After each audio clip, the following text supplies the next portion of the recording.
ഇതെന്താണെന്ന് എല്ലാവർക്കും മനസ്സിലായല്ലോ. ഗ്ലാസ് മാർക്കിംഗ് പെൻസിലാണ്. അരി വർക്കിൽ ഡിസൈൻസ് ഡ്രോ ചെയ്യാൻ നമ്മൾ ഈ പെൻസിലാണ് യൂസ് ചെയ്യുന്നത്.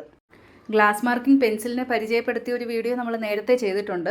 അന്ന് പലരും ചോദിച്ചൊരു ഡൗട്ടായിരുന്നു ഈ പെൻസിലിൻ്റെ മാർക്കിങ്സ് എങ്ങനെയാണ് ഇറേസ് ചെയ്യുന്നതെന്ന്.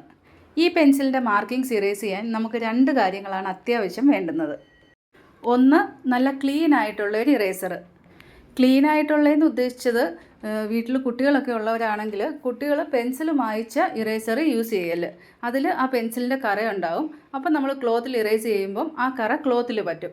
അതുകൊണ്ടാണ് ക്ലീൻ ആയിട്ടുള്ള ഇറേസർ യൂസ് ചെയ്യണം എന്ന് പറഞ്ഞത്. നമ്മുടെ ആവശ്യത്തിനായിട്ട് ഫാബ്രിക് ഇറേസ് ചെയ്യാൻ സെപ്പറേറ്റ് ഇറേസർ സൂക്ഷിക്കുക കേട്ടോ. പിന്നെ നമുക്ക് വേണ്ടത് ഇതേപോലെ ഒരു ബോട്ടിലിൻ്റെ അടപ്പെടുക്കുക. ഫ്ലാറ്റായിട്ടുള്ള കട്ടിയുള്ള ഒരു അടപ്പെടുക്കുക കേട്ടോ.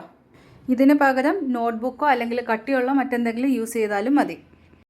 ഈ 2 കാര്യങ്ങൾ യൂസ് ചെയ്ത് നമുക്ക് ഈസി ആയിട്ട് ഗ്ലാസ് മാർക്കിംഗ് പെൻസിലിൻ്റെ മാർക്കിങ്സ് ഇറേസ് ചെയ്യാൻ പറ്റും. ഇതിപ്പോൾ ഒരു ഡാർക്ക് കളർ ക്ലോത്താണ് ഞാൻ എടുത്തിരിക്കുന്നത്. അതുകൊണ്ട് ഞാൻ ലൈറ്റ് കളർ പെൻസിൽ കൊണ്ട് ഡ്രോയിങ് ചെയ്യാം. പിന്നെ വരയ്ക്കുമ്പോൾ ഒരുപാട് ഡാർക്കായിട്ട് വരയ്ക്കരുത്. ഒരുപാട് ഡാർക്കായിട്ട് വരച്ചു കഴിഞ്ഞാൽ നമുക്ക് ഇറേസ് ചെയ്യാൻ കുറച്ച് ബുദ്ധിമുട്ടായിരിക്കും. അതുകൊണ്ട് കുറച്ച് ലൈറ്റായിട്ട് തന്നെ വരയ്ക്കുക കേട്ടോ. ഫൈനൽ ഡിസൈൻ ആയി കഴിയുമ്പോൾ മാത്രം ഡാർക്കായിട്ട് ഡ്രോയിങ് കൊടുത്താൽ മതി. ഇനി ഈ അടപ്പ് നമ്മൾ ഡ്രോയിങ് ചെയ്ത ക്ലോത്തിൻ്റെ അടിവശത്ത് വെക്കണം. ഇതേപോലെ. ഇപ്പോൾ അടിവശത്ത് ഞാൻ ആ ഡ്രോയിങ് ചെയ്തതിൻ്റെ തൊട്ട് താഴെയായിട്ട് ആ ഒരു അടപ്പ് വെച്ചിരിക്കുന്ന കാണുന്നില്ലേ, ഇതേപോലെ വെക്കണം. ഇനി ആ ഡിസൈൻ ഇറേസ് ചെയ്ത് കൊടുക്കാം. ഇപ്പോൾ നിങ്ങൾ കാണുന്നുണ്ടായിരിക്കുമല്ലോ, ഈസി ആയിട്ട് നമുക്ക് ആ ഒരു ലീഫ് ഡിസൈൻ ഇറേസ് ചെയ്യാൻ പറ്റി. ലൈറ്റായിട്ട് ഡ്രോയിങ് ചെയ്തുകൊണ്ട് ഫുള്ള് ഇറേസ് ആയിട്ടുണ്ട്. ഇനി വൈറ്റ് പെൻസിൽ കൊണ്ടുകൂടി ഞാനൊരു ഡ്രോയിങ് ചെയ്യാം. ഇനി ഡിസൈനിന് താഴെയായിട്ട് ആ ഒരു അടപ്പ് വെച്ച് കൊടുത്ത ശേഷം നേരത്തെ ചെയ്ത പോലെ തന്നെ ഇറേസ് ചെയ്താൽ മതി.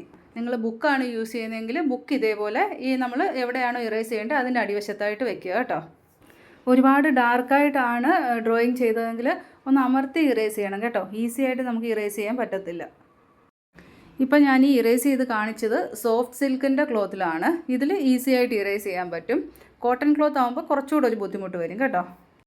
അപ്പോൾ ഈ ഒരു വീഡിയോ നിങ്ങൾക്ക് യൂസ്ഫുൾ ആയെന്ന് വിശ്വസിക്കുന്നു. വീഡിയോ ഇഷ്ടമായാൽ ലൈക്ക് ചെയ്യാനും ഷെയർ ചെയ്യാനും മറക്കരുത് കേട്ടോ. താങ്ക്